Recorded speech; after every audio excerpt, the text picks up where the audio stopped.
Wow, it's Monday and this is the Sports Show. And today my co-host, Gil Whiteley from Mile High Sports Radio, my good friend who's been in the sports business for more than 30 years. And we're going to talk some sports. We got a lot to talk about on the Sports Show. And you can be involved with it by going to our Twitter account, The Sports Show, or go to our Facebook page and become involved at the sports page, or you can Skype us at _sports_show, and we'll spend the next hour talking about the playoffs, what happened yesterday and the day before, and what will happen this weekend. And we start with the big stuff. Is it Alabama or Clemson tonight? Who you got? Number 2, wild card weekend. And number 3, we look ahead. The Steelers, do they limp into Denver or do they steal their way into our hearts? We'll talk about all that. And we start with Gil Whiteley. Did the Broncos end up with a best opponent, or would they have been better off with Kansas City? No, I don't think so at all. I think they're much better off. Even if they come in full strength, they're better off right now with what's going. Wade will run a bunch of man-to-man against them, but he won't get beat like he got beat. I watched the Pittsburgh-Denver game last night, just in preparation of getting ready for this week. That game wasn't as bad, watching it again in retrospect, than it was when you're watching it live. Every single little bitty thing that could have gone wrong in that second half just went wrong for them. Well, I will agree with you to a point that I think Kansas City would have been a stronger opponent coming up this weekend for the Broncos. They're coming off of 11 straight victories. And Pittsburgh, we don't know whether 3 players are going to play. I think they all will, and I'll ask you about it. But Ben Roethlisberger, we don't know the extent of his shoulder injury. If that's bad, and he can't continue to throw over 15 yards, he'll be like Peyton Manning. Right. And number 2, Antonio Brown, did he fake it, or was it a real concussion? If it's a concussion, he'll be in protocol. They won't clear him till later in the week. And third, D'Angelo Williams, who had come on in replace of Bell and had done a great job for him. Without him, their backups did pretty well. Yeah, but I don't think they would do quite as well against the Denver Broncos. Do you think Pittsburgh wants to play Denver again? Would Pittsburgh have preferred to play somebody else? Well, I think sooner or later you have to play everybody. But no, Pittsburgh doesn't want to play Denver. They don't want to play Kansas City. Like right now, the weakest team left in this whole thing is New England. I would rather New England beat Kansas City and end up coming here to play. Brady doesn't play that well when he comes here. Well, what you're saying there, Gil, I have to tell you, then you're a little bit wrong. You said you end up having to play everybody. You're trying to get the Denver Broncos to avoid Kansas City. Yeah, you're right. But I mean, you got to play who they set the table with. And you think that the Pittsburgh Steelers are a lesser evil than the Chiefs, and then you think the New England Patriots, just to get it straight, are a lesser evil for the Broncos to play right now than the Kansas City Chiefs. Well, let's look at the Kansas City Chiefs, Gil, and see if I can turn you around a little bit, because I think the Kansas City Chiefs beat a terrible, awful, no-good team in the Houston Texans, and Kansas City didn't impress me that well. If you think about it, that game was 9-0, 16-0. It got out of hand at the end. Hoyer just handed them the game over and over again. 5 interceptions. Did it remind you of any other quarterback this year? Yeah, the same thing Peyton Manning did against Kansas City the last time. But Kansas City continues to have problems on third down because Alex Smith is, quote, the ultimate game manager. He always throws short. They were having problems picking up first downs against the Texans, who had a good defense except J.J. Watt was out of the game.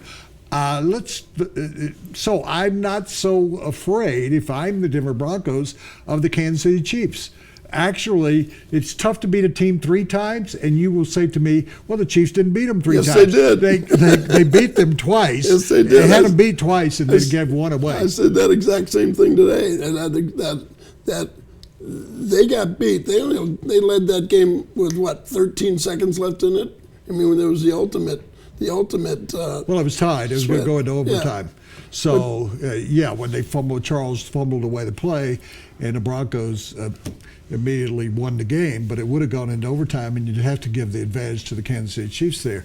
So it looks like that it's going to end up being, according to you, that they could possibly play 2 teams they've lost to this season. Yes.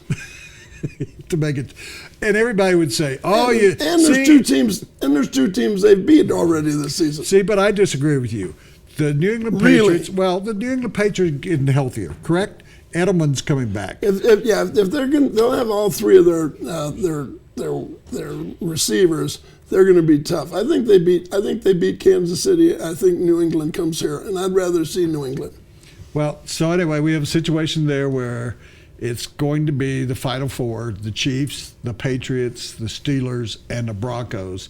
And the Broncos actually look, in my opinion, a stronger Super Bowl favorite than they have all year long. I agree with you 100%. I think this team right now there was a moment last week that just changed everything. If we've used the adage a million times, rather than the old Peyton Manning, and this maybe they'll get the old Peyton Manning back into this thing. What would it be like for 3 games? Peyton Manning has to suck it up. What would it be to get the 2013 Peyton Manning with this defense? Well, we'll see if he can play 3 games. This segment brought to you by John Elway Chevrolet on South Broadway. It's Colorado's #1 Chevrolet dealership. When you go to buy a car, what do you really want? You probably want a lot of cars to choose from. And you want the dealership's best price. Not some starting price or target price, the best price. And you want it immediately, not after hours of negotiating. And you want a salesperson who doesn't get paid more if you spend more. Because, well, you don't want to spend more. Well, you're in luck. John Elway wants all of those things too. Better yet, John Elway wants you to have all of those things too. Come see us or click on johnelwaychevrolet.com. This is the Sports Show. Gil Whiteley, Woody Page sitting in with you today on the Sports Show, and we invite your tweets, and we'll get to Madison's mailbag. So you believe that both Brown and Roethlisberger, how about D'Angelo Williams? Will all 3 of them play in the game, and how effective, if they play, will they be, Gil? I really don't know where D'Angelo Williams is right now, but I almost the worst thing that can happen here for the NFL, while the movie Concussion is playing on 3,000 screens nationwide, is for them to just somewhat bypass the protocol and make sure that Brown's in this game. And I'll tell you what, I'll bet he is. Well, the feeling in Pittsburgh already is that he's okay. Oh, yeah. So he'll have to go. Well, of course he's That's going to the be story. okay. We know that. I think the biggest issue coming into this game is not Peyton Manning. I don't think it's the Broncos' health on defense. I don't think it's Pittsburgh's Steelers going on the road. It's whether Ben Roethlisberger, who plays with injury all the time, he missed 4 games, parts of 4 games early in the year. How bad is it? An AC sprain, which I think it is. Is it a separated shoulder? Is it a deep bruised shoulder? We don't know. He took a painkiller. He came back and told them he couldn't throw the football. Is he the difference in the game? I mean, even with a completely healthy Roethlisberger, do they the got a Broncos thing called xylocaine. They go in there, and it makes you a new man. cortisone shots, things of that It sort? makes you a new man. Ben Roethlisberger will play in this game, and he may not be able to get it downfield. If that happens, this will be an easy game for the Broncos. Looking at it on Monday, and you have the right to change your mind, but I assume based on what you're saying, the Broncos are going to win this game. We're talking about the AFC Championship. What is going to be the difference for the Denver Broncos? I'll tell you. And you brought up Peyton Manning. I think it is Peyton Manning puts on his Alex Smith shirt and looks to me like he did in San Diego, and he didn't try to force the game. He let the game come to himself. I've never seen a more composed, calmer Peyton Manning. He wasn't a guy up there, going through all his theatrics. He was a guy that was calmly doing it. He checked off, as C.J. Anderson told me. He said every running play to C.J. Anderson was a check off. So as a Peyton Manning, are there 2 running backs who actually ended up with more yardage combined than Adrian Peterson did? Yeah, they basically had 200-yard rushers. Will it be the defensive backs, and whether they're healthy? Will it be that Brandon Marshall comes back, DeMarcus Ware? Give me like 4 important aspects for the Broncos to beat the Pittsburgh Steelers. Well, certainly the defensive backfield in this game for the Broncos. Roby got drummed in Pittsburgh last time in the second half, and his problem was when they threw to him, when he threw the guy that he was covering, he missed the tackle and they got yards after first hit. Every single time that happened. The defensive backs have got to step up. Wade will still play a lot of man-to-man. He'll mask it pretty well. He won't let them know really what they're doing. He will be bringing it to Ben. I'm sure of that, but he won't get beat like they got beat before. And of course, Cliff Harris needs some help. If it wasn't for that, Cliff Harris, I think, was a safety with the Chris Cowboys. Harris. Chris Harris needs some help. You're right, he was. But Chris Harris needs some help back there because he would have been first team All-Pro had it not been for this Pittsburgh game that they had a few weeks ago. We're leaving out a very, very important aspect. The offensive line has got to be at least average. And that means to me Tyler Columbus plays a right tackle. I think Schofield's going to start. If he does, I think they're in trouble. I think they got to start Tyler Columbus. This segment brought to you by Elway Chevrolet on South Broadway. As we mentioned, Colorado's #1 Chevrolet dealership. When you go to buy a car, what do you really want? You probably want a lot of cars to choose from. And you want the dealership's best price. Not some starting price or target price, the best price. And you want it immediately, not after hours of negotiating. And you want a salesperson who doesn't get paid more if you spend more. Because, well, you don't want to spend more. Well, you're in luck. John Elway wants all of those things too. Better yet, John Elway wants you to have all of those things too. Come see us or click on johnelwaychevrolet.com. Is a lack of intimacy at home starting to affect your performance on the course? There are many factors like high blood pressure, diabetes, and high cholesterol that may be contributing to your erectile dysfunction. Get back in the game with one visit to Rocky Mountain Men's Clinic, offering same-day solutions for all erectile dysfunction and premature issues. And you get to try the medications containing FDA ingredients right in their office. Let the providers at Rocky Mountain Men's Clinic help you get your confidence back. And be sure to ask about the $99 limited time special. Call today. This is a sports show with Woody Paige, and joining us today, our co-host is Gil Whiteley from Mile High Sports Radio, and you're on every day from 11 to 1. Yep. So you can join it. It's Whiteley on Sports, is it not? Yep. Or you can just Twitter him. What's your Twitter handle? At Gilfest. At Gilfest. Should be just at Gil Whiteley. Is somebody already taken Remember that? when I got Gilfest? I know. Yeah, it's time for you to make a move. Gil, the Bengals had a meltdown on Saturday. Where does it rank among the worst collapses in NFL playoff history? God, I guess you'd have to go back to the Reich coming back and beating the Texans or the Oilers, I guess it was at that time, being down 35 points, coming back and winning that game.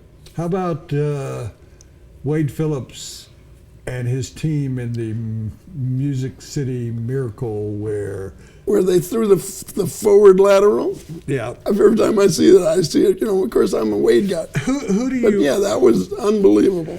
Who do you blame for what happened in Cincinnati game? Give me 2 or 3 people, or 2 or 3 groups, or do you blame Marvin Lewis? Do you blame Burleck? Do you blame Burfleck? Do you blame Pac-Man Jones? Do you blame the officials? Do you blame Marvin Lewis? Exactly who do you blame? I think both Burfict and Pac-Man Jones let their teams down. They're both hotheads. They're the kind of guys that will take a shot if they have a shot. They think they can get away with it. I think they let their composure down. They cost their teams, their team, to be playing against whoever they'd be in Cincinnati or they'd be in New England, I guess, this weekend. So you put the blame on the 2 of them. I'll put it on do. one. I'll put it on one of them. I'm and going to disagree Joey with Porter. You've already made your choices. Now it's my turn now. 2. Okay, I'm sorry. No, I said you have 2 or 3. You threw Joey Porter in the end. You're not giving Marvin Lewis. Marvin Lewis shouldn't be fired over that. He won't get fired. Okay. Absolutely not. Burfleck made 2 of the best plays in the playoffs. Yes, he did. He made an interception that was really should have been the crucial winning play of the game. Won the game. He actually made a great play if you were a Pittsburgh Steelers fan because he went in and knocked down Ben Roethlisberger on his shoulder and threw him out of the game, and he couldn't play effectively. 15 years ago, they'd have carried him off on their shoulder for that hit. However, he turned it around. He got a bad penalty on Antonio Brown that cost them 15 yards. He had made some plays during the game that were very costly to him. Now, to back up what Pac-Man Jones did, Pac-Man Jones actually got another 15-yard penalty, but Joey Porter's responsible for this loss. Not Joey Porter, though. The NFL referee, John Perry. He's the guy who actually cost the Cincinnati Bengals the game. He went over. I looked at it again and again today that Perry went over and saw Joey Porter was standing there looking at him. According to the NFL rules, no assistant coach is on the field even in an injury situation. So if Joey Porter is using it as an excuse, I went out there to look for my guy, Antonio Brown. He coaches linebackers. He's not a wide receiver coach. He is not a trainer. This is a Joey Porter you and I have known since he was at CSU. He was a hothead then. He's been a hothead ever since. When he was up at CSU as an assistant coach, he got into trouble again. What he did was go on and incite. Pac-Man Jones, here's the worst thing that could happen. The NFL officials should have called for a conference and said, what is that guy doing on the field? Does he have the right to be out on the field? But what they did was Pac-Man Jones reacting, and it's hard to defend a guy named Pac-Man Jones after all he's done in his career, but he's going over and saying, what is he doing on the field? He's in the middle of it. They actually penalized Pac-Man for pushing Joey Porter, who doesn't belong on the field. He has no right to be out there. At the worst, it should have been offsetting penalties. Now, at least, you make the field goal from 51 yards. But who did lay the biggest egg? Was it Cincinnati? Was it Houston with Brian Hoyer? Was it Washington after they got off to such a good start against the Packers? Was it the Minnesota Vikings? Who laid the biggest egg? Obviously, in my mind, it was the Texans. They came out there. They played good in the first half. I think they were only down 9 or something like that. They let it go. The moment the Texans decided, O'Brien said, "Oh yeah, let's try J.J. Watt out there and let's insult the running backs that we have on this team and hand the ball to him." I heard Ditka was defending him on TV because Ditka was running the refrigerator. He said, hey, that's okay with me. Yeah, I thought that was insulting. That was a low point. Well, you had a guy with a groin injury coming into the game, and you're actually going to run him on the goal line? I'm going to disagree with you. Houston wasn't that good to begin with. Washington still hasn't beaten a winning team all year long. Houston won because Andrew Luck couldn't play for Indianapolis. Cincinnati was in the game, a play or two. Should have won. Minnesota Vikings laid the biggest egg. You should have had at least one touchdown. You were not dominating, but you were ahead in the game throughout. Seattle had never played in that kind of cold weather game. Russell Wilson is not doing anything at all. You've got a 9-0 lead that should have been 14-17-0. You're shutting down them. Well, what happens? You have a running back who is considered one of the greatest of all time in the NFL. He urinates down his leg. He gets 45 yards. Do you know how many yards he had? 45 more yards than a guy sitting back in Seattle in front of a fireplace drinking hot toddies. Marshawn Lynch didn't play in the game, didn't come to the game. Didn't even go. His choice. He had one fewer fumbles than Adrian Peterson. Adrian Peterson fumbles.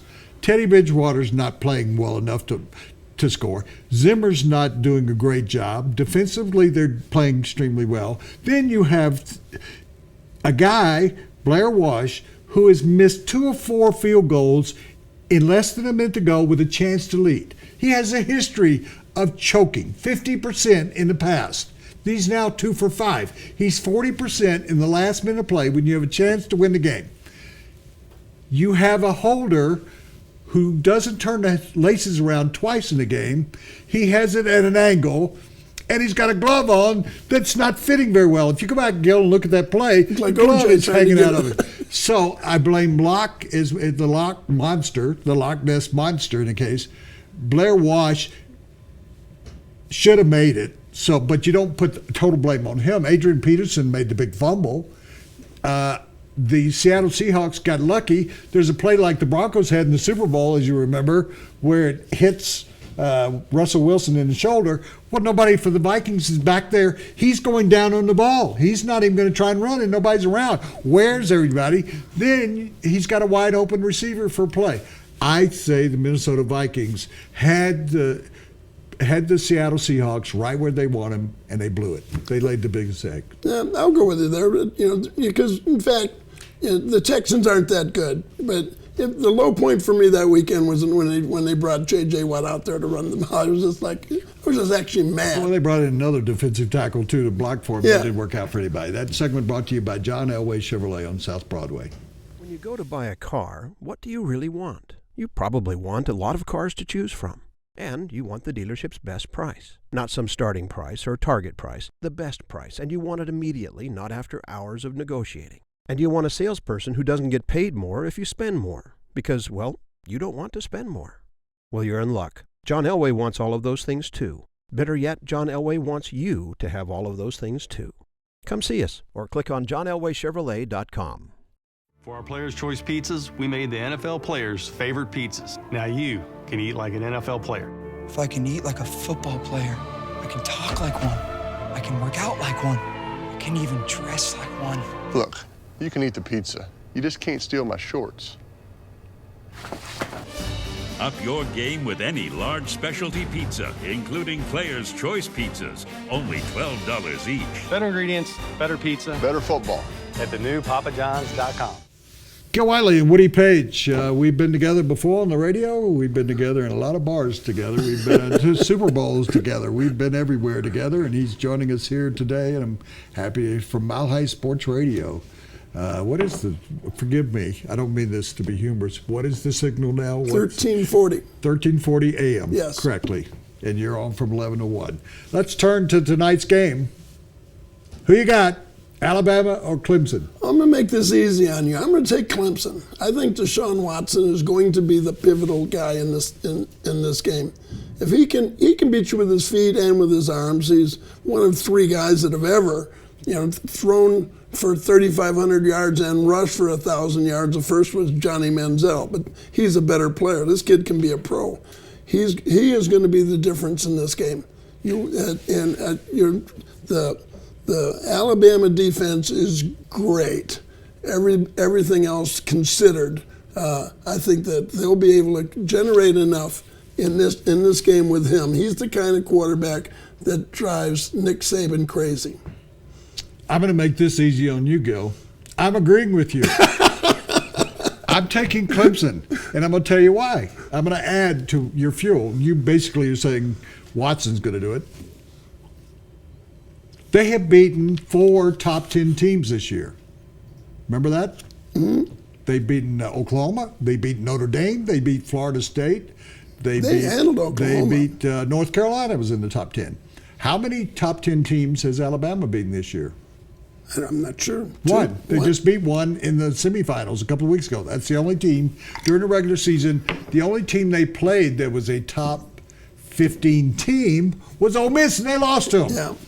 Let me give you something else. Deshaun Watson has never lost a college football game when he started and finished. The only game they've lost that he started, he got injured and left the game. Next, he and Gallman, the running back, are the only 2 Power 5 running back quarterback to have 1,000 yards and 10 touchdowns each. Everybody talks about Alabama's defense, but Clemson's defense is right there. Here's the other thing. Clemson hadn't lost anybody. Alabama has lost to somebody. The quarterback they lost to was the Ole Miss quarterback, who's not as good as Watson. Clemson has beaten, in the last 3 bowls, they have beaten, as underdogs, Oklahoma, which happened a couple of weeks ago. Last year, they beat Ohio State in the semifinals. People tend to forget that. Ohio State was a great team last year. They beat Ohio State. 2 years ago, they beat LSU when they were an underdog. They have beaten, when they've been underdogs, they've won 3 consecutive bowl games. People are not giving Clemson. I thought Ohio State won it all last year.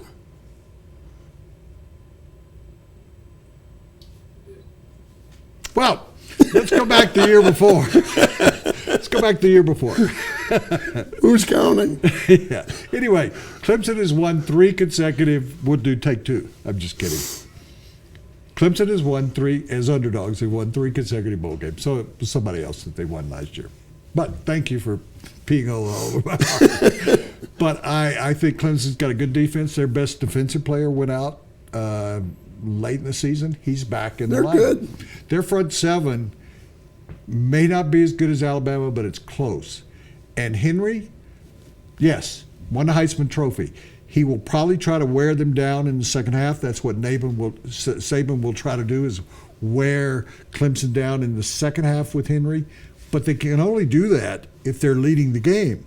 That's what Alabama's been able to do, get ahead and then run Henry. If they're not ahead in the game, and Watson, I will agree with you. I'm going with Clemson in the game. We're both going with Clemson. Cooney Lexus of Greenwood Village is Colorado's #1 volume Lexus dealer, conveniently located at I-25 in Bellevue. View the current specials and large selection of new owned and certified pre-owned vehicles at Cooney Lexus. And I'll mention, and Gil knows this, I've had 5 consecutive Lexus. I think that they're the best car on the road, and you'll agree if you go to Cooney Lexus at greenwoodvillage.com.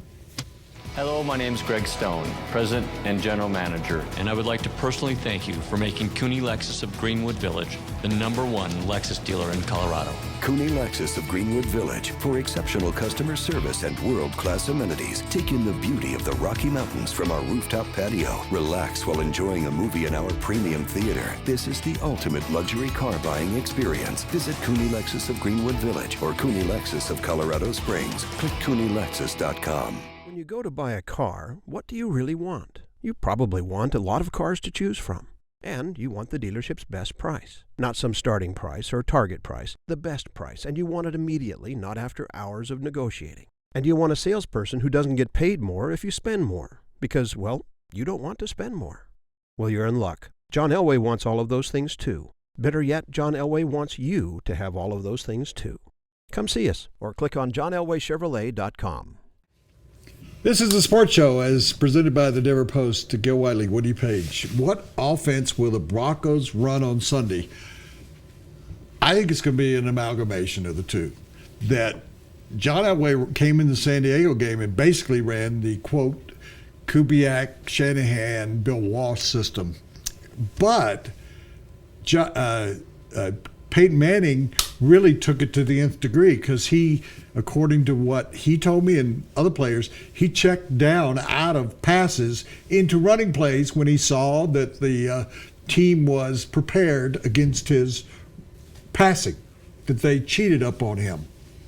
So as a result of that, I think you'll see the Broncos and Peyton Manning under center as he was against San Diego about half the time. I think he's more comfortable in this offense than he was at the beginning of the year, that he kind of fought it figuratively, that he didn't want it. So they made concessions to him, put him in a pistol offense more, but I think he saw how effective their running game can be. The Pittsburgh defense is not that great. People who saw it the other night, their secondary is not very good. 31st in the league. Yeah, so I think that you're going to see an amalgamation that the Broncos will line up in the under center half the time and be in the shotgun half the time. There really won't be as much of the pistol offense, and I think that you'll see Peyton Manning throw the football short to a lot of different people. I think he's more comfortable now seeing that Norwood is kind of developed into a better slot receiver, that Owen Daniels has been catching more passes of lately. He's got Virgil Green, who Manning likes, and he's got 2 1,000-yard receivers, and he's got 2 people that ended up with 100-yard games in the final game. Granted, that was against San Diego Chargers, who were awful, but the running game has finally developed into what Kubiak wants. I think it'll be, as I said, a combination of both, quote, the Peyton offense and the Kubiak offense. We disagree. Big surprise. I think they'll line up more in the pistol and than any other.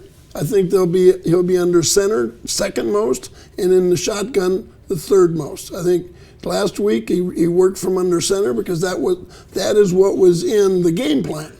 So he went in and ran the game plan that Rock they had put into it. Now he checked off from that, from being in there, which, he's the smartest guy, maybe the best guy to ever play the position. I'm pretty sure you agree with that. And I feel very confident with what's going to happen here. Peyton Manning, now, Gary Kubiak now has Peyton Manning's attention. At the start of the year, he didn't have his attention. He has his attention now. He got his butt set. So you think it's sort of like on the farm when I was growing up in the South, that if a mule wouldn't really do anything as you're supposed to, you'd take a shovel to his head and say, "Now I've got your attention." I got your attention. Is that what he did? I do. So do you think as a result of that Peyton Manning, if he does what you say, can he last for 3 games? He's not going to be running the ball. If he works under center the whole time or a good portion of the time, that'll take more out of him than if he's in the pistol and or the shotgun. So I think you're going to see about 50% pistol and then maybe a 30-20, under center and 20 in the shotgun. Well, here's the concern, though. This offensive line all season long has gotten Peyton Manning a shoulder injury, a chest injury, contributed to the foot injury.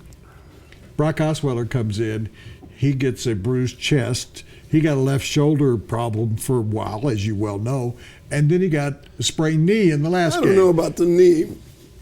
What do you mean you don't know about the knee? Well, I know that the Broncos are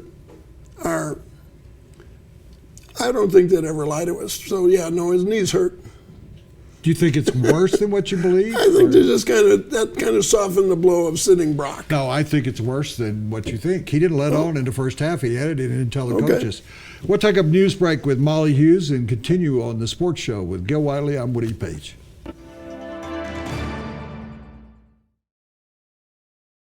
Room. Food and safety issues at Denver-based Chipotle prompted us to see how other Colorado-based restaurants fare when it comes to health and safety violations. The Denver Post analyzed health inspection reports from Denver's Department of Public Health. We found that Chipotle actually comes out on top compared to its competitors. We looked at health inspection reports from the last 2 years for Chipotle, Illegal Pete's, Qdoba, and Noodles & Company. Since then, all 4 chains were cited for what health inspectors considered serious problems. Those include Noodles being cited for an employee preparing food after reaching into a dirty bucket. At Chipotle, a mouse carcass and rodent droppings were found at a downtown location just blocks from the chain's world headquarters. Qdoba was cited for having a bottle of grill degreaser touching drinking cups. Overall, again, our analysis shows Chipotle actually had the fewest violations of the 4 Colorado restaurant chains. In Denver, Chipotle averaged 6 violations per store over that 2-year period. Illegal Pete's averaged 22 violations per restaurant. Noodles locations averaged 9 health and safety violations over the 2-year period, and Qdoba had just under 7 violations per store. By comparison, the 27 McDonald's stores in Denver averaged 5.5 violations per store since 2014. Illegal Pete's, Noodles, and Chipotle say they are all taking steps to improve their health and safety standards. At this point, Qdoba has not responded to our request for a comment. Back with you on the Sports Show. Gil Whiteley sitting in as my co-host today as we have Woody and friends, and this is called Trending Now, one of my favorite subjects, and we're now going to have him introduce himself. He's the guy in the great shirt every day. This is Dan Boniface with DenverPost.com, and this is Trending Now. So the fallout continues from the Cincinnati Steelers game, and I don't know if you saw Adam Jones's comments this morning on the Dan Patrick Show. He's basically accusing Antonio Brown of faking the injury, and which seems a little far-fetched, but possible. And now Antonio Brown, Pac-Man Jones went on to say that he felt Antonio Brown should win a Grammy for that. Hello. Hello. So Antonio Brown has now responded with a Twitter photo of himself singing at a microphone. What do you make of this whole thing? Is it possible that Antonio Brown could have been faking something like this? I have looked at the play over and over again this morning. I believe that Burflicht came in with his shoulder. It wasn't helmet to helmet, but his shoulder went to the helmet. I think when Antonio Brown went to the ground that he was concussed. I think he then laid it on pretty heavily. So did he fake it? No. I also think that he was in the throes of a concussion protocol at that point, and he possibly did go by and kind of smirk at the Bengals who were gathered over off to the side. And we know what happened, and we've talked about Joey Porter, who should have been penalized on the play, and that was the biggest mistake the officials made, other than not taking control of the game. They let things go on the other side with the Steelers, but Pac-Man needs to get on with his life. He can go sing, he can dance, he can go to Las Vegas and rain money, but he's finished, and he contributed mightily to what went wrong for the Cincinnati Bengals. On to the top trending Colorado Rockies story we have on our website today. The Rockies are getting close to a deal with Gerardo Parra, outfielder, last year with the Baltimore Orioles and Milwaukee Brewers. Patrick Saunders spoke with his agent this morning, who said that they're in talks on a 3-year deal, and Gerardo Parra is choosing between 3 teams. Now, would this be a smart move for the Rockies to pick up another outfielder? I mean, they're already looking to trade one. They're loaded in the outfield. They're looking to move guys in the outfield. I'm not sure what the advantage would be there. They need a middle reliever, a guy that can take them in the 7th and 8th inning and get it to a closer. Then they need a closer. But more importantly, they need their young guys are coming up in the starting rotation. Hopefully they'll work out. If they do, their biggest need is not another outfielder. They need a 7th inning and 8th inning guy. He could be the same guy. And then after that, they need a closer that can really close the deal. Parra, the Rockies were interested in him 2 or 3 years ago. They wanted to bring him in as a left fielder. I think they have not lost interest in him. He hit .291 with 2 different teams last year. Not a major home run, 30 home run kind of threat, but a guy who's a good hitter and an okay outfielder. Pretty good arm. They would probably have to put him in right field, and that requires a stronger arm than he has, because I think they're going to trade Cargo. This is the precede to trading Cargo to try and get a starting pitcher and a relief pitcher from another team. If they were able to include Reyes, and we don't know how many games he's going to be suspended. Who's going to take Reyes? Well, that's what I would say, though. I would say you take Cinderella, but you have to take the 2 ugly stepsisters with it. That's the deal. But I think they're ready to unload Cargo because he's got $37 million left on his contract. That's the only reason Parra's coming in. But I would say this. If they don't get a major big-time pitcher for him, this team is worse. If you bring in Parra, they're worse than they were at the end of last year. This is a team that's not going to go anywhere again. I keep being told, Patrick had told us on the show months ago, they're going to be a factor in 2017. Well, I just saw Patrick write, now they're playing toward 2018. Yeah. We're going to be dead before they become a factor. Finally, That's exactly right. You have one more for us.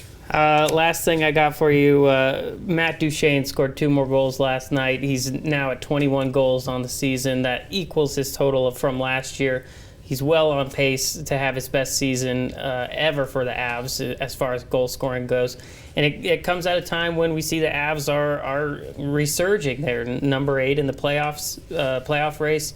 Do these things go hand in hand? Yeah, I think that Patrick Waugh, he also had an assist last night, 2 goals and assists. Yeah, that kind of game out of Duchene. But we've been waiting for 2009, I think, was when he was drafted number 1. I think that he has got to be the Joe Sakic of this era. He's got to be the guy that takes on the load. You got a kid that you can't depend on to be the major leader for the team. You got Landeskog, who's the captain. I think when Patrick Waugh brought that new front line together, that's really made a difference, because now you can't just concentrate on Duchene. He's an all-star. He deserves it. I think that they are borderline playoff team. There are 8 teams that are better than them, and we didn't see much out of Varley last night. He got removed. Thank you, Dan. Thanks for having me, guys. Tell them who you're on the way out. This has been Dan Boniface with Trending Now. Rocky Mountain Men's Clinic has been responsible for this session, and the premier men's clinic, health clinic in Colorado. Go over there. My friends can help you with one visit. Gil, listen to this. They'll change your sex life. They'll reclaim the fun, excitement, and intimacy of sex through a unique program that focuses on the individual patient. You'll find a comfortable, relaxing environment where you sit back and watch this show, ESPN, the Golf Channel. Get Colorado licensed, experienced medical providers who are focused not only on your sexual health, but your overall general health. RockyMountainMen'sClinic.com, 720-440-7900. Is a lack of intimacy at home starting to affect your performance on the course? There are many factors like high blood pressure, diabetes, and high cholesterol that may be contributing to your erectile dysfunction. Get back in the game with one visit to Rocky Mountain Men's Clinic, offering same-day solutions for all erectile dysfunction and premature issues. And you get to try the medications containing FDA ingredients right in their office. Let the providers at Rocky Mountain Men's Clinic help you get your confidence back. And be sure to ask about the $99 limited time special. Call today. When you go to buy a car, what do you really want? You probably want a lot of cars to choose from. And you want the dealership's best price. Not some starting price or target price, the best price. And you want it immediately, not after hours of negotiating. And you want a salesperson who doesn't get paid more if you spend more. Because, well, you don't want to spend more. Well, you're in luck. John Elway wants all of those things too. Better yet, John Elway wants you to have all of those things too. Come see us or click on johnelwaychevrolet.com.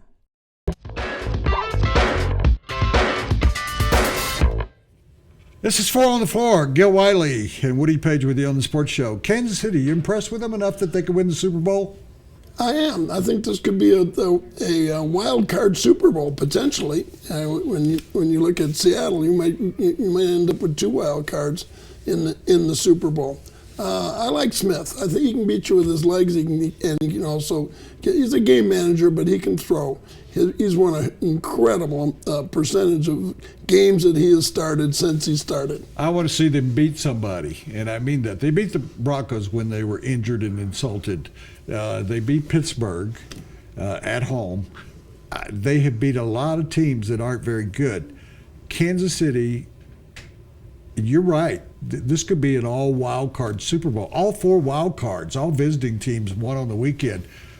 So I think there's a good chance that Kansas City and the Broncos end up playing for the AFC Championship. The winner of that will lose the Super Bowl to whoever comes out of the NFC.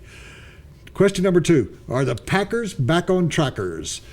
Did you see enough out of the Packers yesterday to say they could beat Arizona and go in there? No, they get beat. They get handled. They got wiped out a couple of weeks ago. Certainly won't be that bad. But no, Arizona's for real. That team scares me. A good friend of mine, Frank Gazzola from New York, said earlier that that might have been good for them, that woke them up to lose by 30 points. Really? You're going back about 3 weeks later and you got beat by 30 points? Brady looked very impressive, but they still have a lot of holes. Randall Cobb, they used him effectively running the football.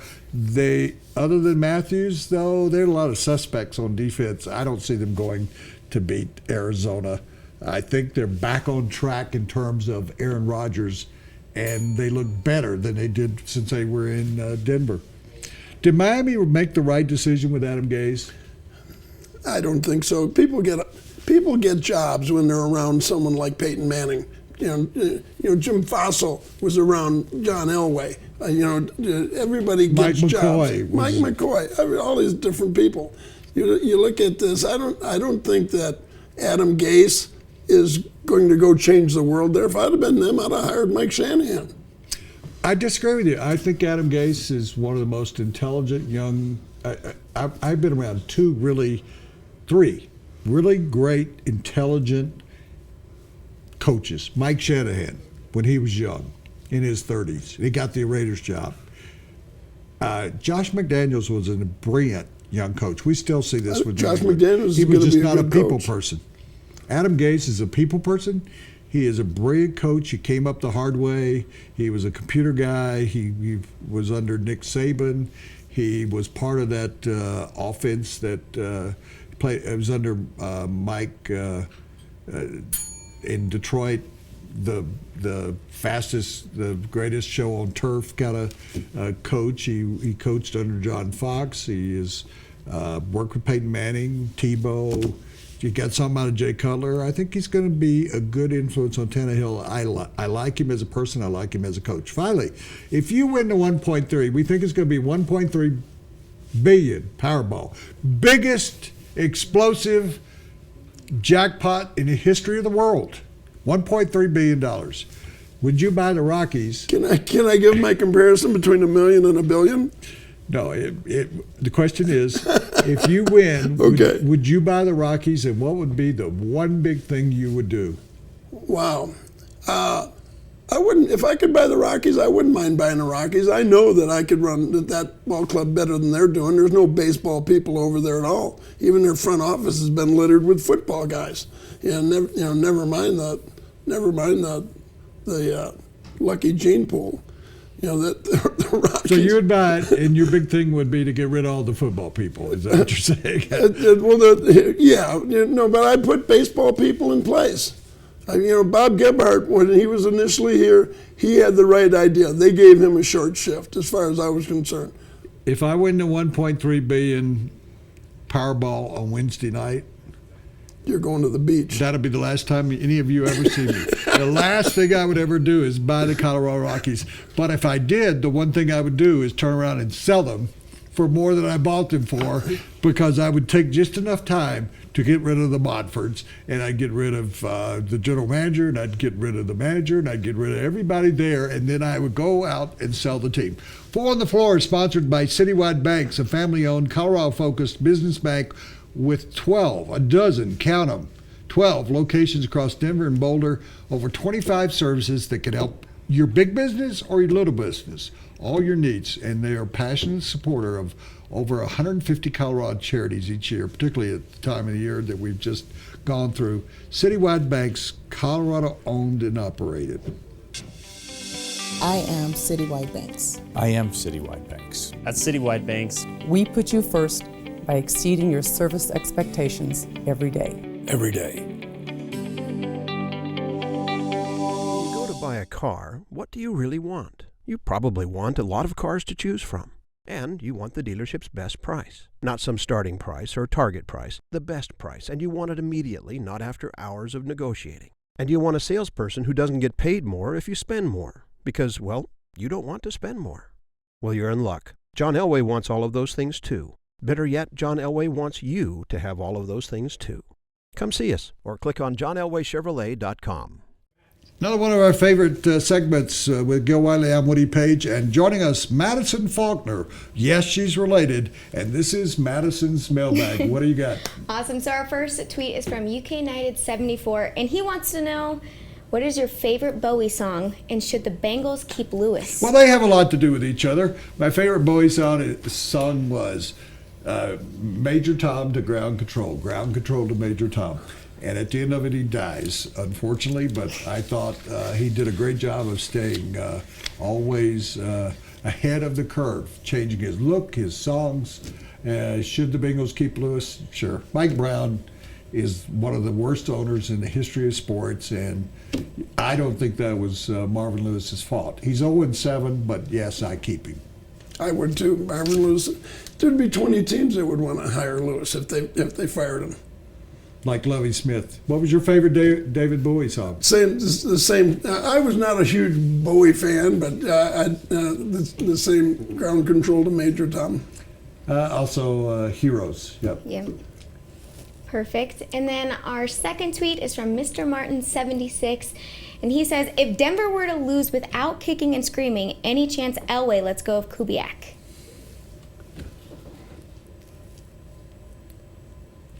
No. I couldn't quite get what you're doing. No, they're not going to get rid of Kubiak. They're on the same page. Kubiak's got the long leash. He's not going anywhere. No, I think here's what I believe. If Kubiak goes down at some point, Elway goes down with him. Then I think they just all go down together. But I am still not convinced that Kubiak isn't like Wade Phillips, that he's a great offensive coordinator who really doesn't want to be a head coach. I don't know that Wade ever really wanted to be a head coach after he got fired a couple of times. I think Wade is right where he wants to be. Next one. All right, and then our very last tweet that we selected from today was from Northern Seawolf, and he says, I may be late, but why the name Woody? He's been reading you for 20 years and has never asked. Well, there's an expression that's attached with the name Woody, and I think that's probably been part of my life. But truthfully, it was named for my father. Over my father's, my father was in the hospital and said, "We'll name him anything but Woodrow Wilson Page Jr." And my mother sent him home to get rest. He was at the hospital. He came back, and my mother had, during his absence, named me Woodrow Wilson Page Jr. So my father was called Woodrow, so they called me Little Woody, which is not probably the most pleasant thing to ever be called in life. Thank you, Madison. That segment brought to you by John Elway Chevrolet. Guess what? What you don't know, and he knows this, is John Elway's nickname is Woody. Woody. And he's married to a lady. Do you know what his wife's name is? No. Anybody? What's John Elway's wife's name? Paige. Oh. Woody and Paige. They think it's funny, too. This segment brought to you by John Elway Chevrolet. When you go to buy a car, what do you really want? You probably want a lot of cars to choose from. And you want the dealership's best price. Not some starting price or target price, the best price. And you want it immediately, not after hours of negotiating. And you want a salesperson who doesn't get paid more if you spend more. Because, well, you don't want to spend more. Well, you're in luck. John Elway wants all of those things, too. Better yet, John Elway wants you to have all of those things, too.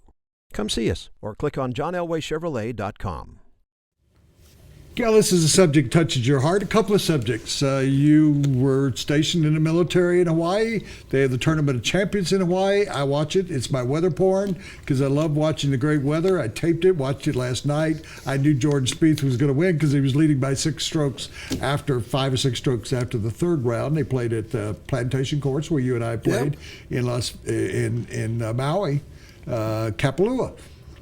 Is Jordan Spieth on target to be a better golfer in the long run than Tiger Woods? No.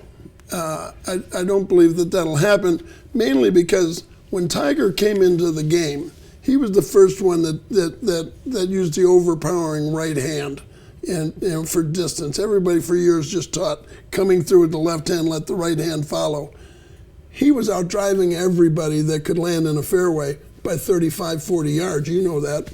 And now all the young golfers that have come up have mastered that. Spieth doesn't hit the ball any farther than 40% of the field. He has no clear-cut advantage over 40 guys. Someone else will step in there. No one will make the move Tiger did towards Nicklaus again. Well, at 22, he's won as many tournaments as Tiger Woods. You know the saying in baseball is speed never takes a day off. Spieth never takes a day off. Jordan Spieth has what Tiger didn't have. His game's not going to break down because he doesn't overpower the ball. Right. He hits it down the middle, puts it on. He's as good a putter as we've seen come into the game as Tiger Woods. Here's what's amazing by him. Tiger Woods didn't have the competition. He had some guys. He had Phil Mickelson. He had an older guys that were leaving the game. Jordan Spieth is beating a better group of people than Jack Nicklaus beat, that Ben Hogan beat, that Arnold Palmer beat, except for Jack Nicholson. Jack Nicklaus. He's beating a lot of great players over and over again. I think it'll be great to watch he and Rory battle for the next 8, 10, 12 years. But as you know, the first thing that goes, and I can attest to that, is your putting.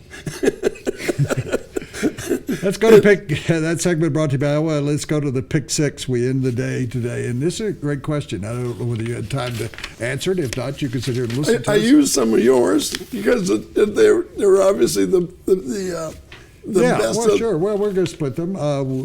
We'll start with me, so you'll have to just agree with me. The 6 best plays, nobody's done this, the 6 best plays of the Broncos regular season before we move on to the playoffs. Number 6 for me. In the first game, setting the tone for the whole season and the defense, Talib Akib's 51-yard interception touchdown return. That was the only touchdown in the game. It sort of set the tone for the entire season that Peyton Manning wasn't Peyton Manning like he was. The offense wasn't gelling together, but Wade Phillips' defense was going to be good. He returned that ball, and they ended up winning the game 19-13. That interception was the difference in the game. Number 5, and there's going to be a theme going here. T.J. Ward forced the fumble. Von Miller recovered against Minnesota. They barely beat Minnesota by 1 touchdown. This was the difference in that game. Let's go to number 4. Chris Harris's 74-yard touchdown return against Oakland.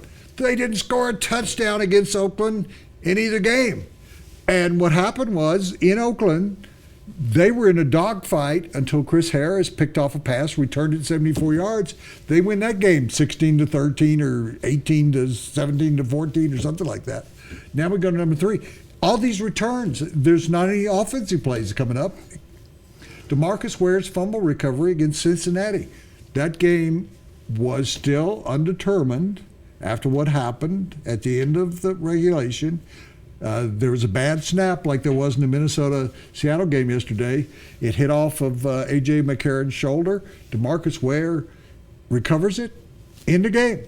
Broncos win the game against Cincinnati because then the game's over with. Number 2 for me. Marshall's forced fumble and Roby's TD run. You mentioned it earlier about these 2 teams are tied with 12-13 seconds to go. All they got to do is kneel down. Andy Reid calls for Jamal Charles' run. Brandon Marshall forces the fumble. Brandon Roby picks it up, runs it in for a touchdown. Broncos win. There were plays over and over again all year long. There was even a return for a touchdown that hadn't happened for a while. Number 1 on my list, though, is the one offensive play on the list. C.J. Anderson's 48-yard touchdown run in overtime. Brock Osweiler did check off a pass play, give it to C.J. Anderson. He went around left side, went for 48 yards. Those are my top 6 plays of the year. What do you got? All great plays. My first one, we're starting with me at 1 and then going down from there. We can do that. That's the way I wrote it. Whatever way. Okay, I'm good. All right.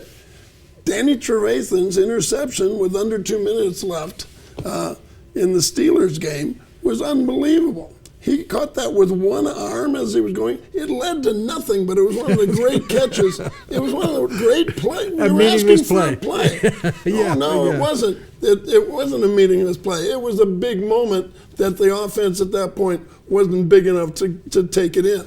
But that was a great interception. Okay. All right, and I'm with you on Aqib Talib's 51-yard interception return in Baltimore, so we can go with that. Marshall's, all right, the fumble, we went past the one that I was doing. All right, Chris Harris's 74-yard touchdown return. Couldn't have been in Oakland. Couldn't have been in a more timely. The tone. They will set it, but whatever speed you're going at, they will do it. If they go ahead, you just keep talking about the one you got. Go ahead. All right, but anyway, that couldn't have come at a more opportune time. I mean, it was crazy that they even kicked him. So let's move that. We'll go down to 5. No, we're at 3. You're going in reverse. Oh, I see. That's what I did. I went back the other way. You're dyslexic. Marshall's forced fumble on that play. It was a horrible decision to run on that point, and he made an incredible play with that.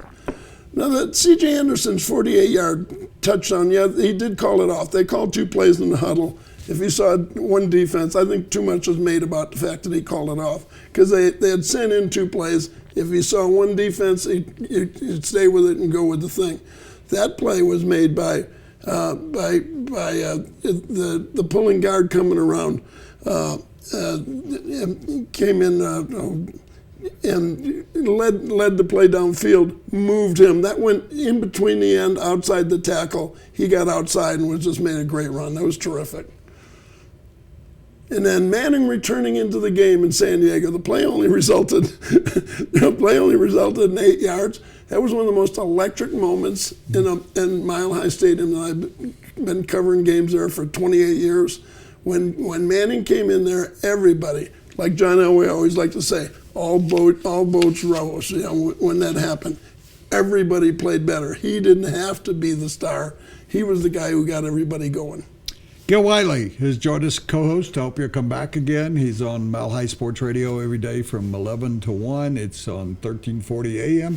Thanks, Gil. Thanks to all of you. Thanks for having me. That you can keep up with us on denverpost.com, woodypage.com, YouTube. We have our own YouTube channel. Go there, the sports show.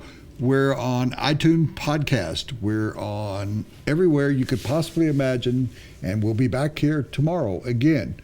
Stay tuned for Molly Hughes, and thanks for joining us today on the Sports Show. It's sponsored by John Elway Chevrolet and the Denver Post.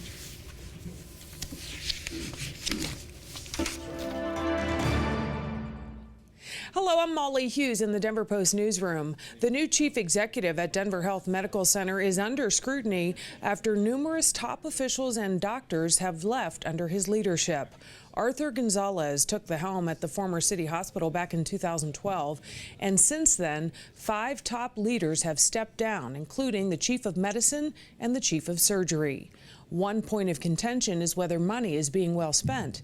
Gregory Veltri, the former chief information officer, departed after a disagreement over the switch to a new computer system.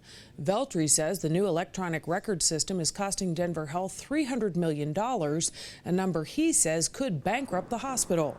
We looked at minutes from a board meeting, and they indicate 125 workers were hired to manage that new computer system, and the equivalent of 122 full-time nurses have been dismissed or terminated. Chief Executive Arthur Gonzalez says with 6,500 full-time employees, there is a normal course of turnover. In September, the hospital's board of directors bumped up Gonzalez's salary to $800,000 at a time when some employees were complaining of staff reductions. An independent consultant in the healthcare industry tells the Denver Post that a departure of top talent from any hospital could be a sign of trouble. When you go to buy a car, what do you really want? You probably want a lot of cars to choose from. And you want the dealership's best price. Not some starting price or target price, the best price. And you want it immediately, not after hours of negotiating. And you want a salesperson who doesn't get paid more if you spend more. Because, well, you don't want to spend more. Well, you're in luck. John Elway wants all of those things too. Better yet, John Elway wants you to have all of those things too. Come see us or click on johnelwaychevrolet.com.